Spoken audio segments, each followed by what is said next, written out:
Hi, this is Mark News from Plant Talk Radio. Thanks for subscribing and listening to our podcast, Your Gardening Questions from Plant Talk Radio.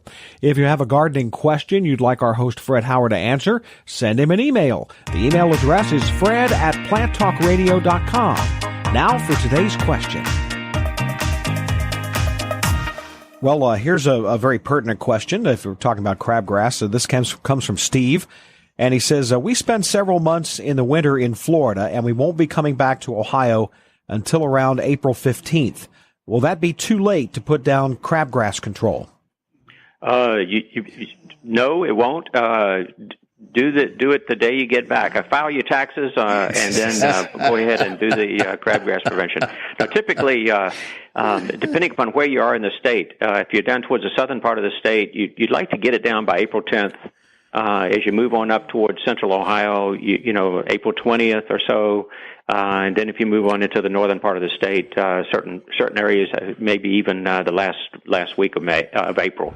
So if he gets home in the evening, gets a good night's sleep, first thing he should do is grab the spreader, yes, get the lawn taken care of. And the other thing to point out is that all the crabgrass doesn't just germinate like a light switch going on. Right. So the first crabgrass to germinate is going to be the seeds that are laying on a south-facing slope, or maybe up next to the house or next to a sidewalk where the reflection of the sun has heated up the soil and to such a point where the crabgrass is ready to germinate. And then it's going to continue to germinate kind of like waves hitting a beach all the way into the early part of the summer. In fact, in the middle of the summer, if you were to go in and have an area that got killed out because of insect damage and all of a sudden the bare soil was exposed, crabgrass could germinate in the middle of the summer if the crabgrass barrier isn't there. I'm proof positive of that. Yeah, get the crabgrass down as soon as you can, and you'll do a job on it.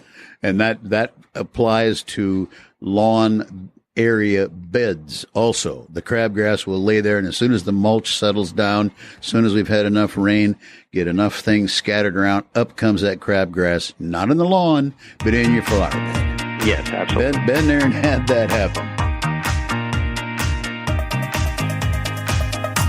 Hey, thanks again for listening to our podcast. Be sure to subscribe to our other podcasts as well, the Plant of the Week podcast and the Plant Talk Radio podcast, all on iTunes or your favorite podcast player.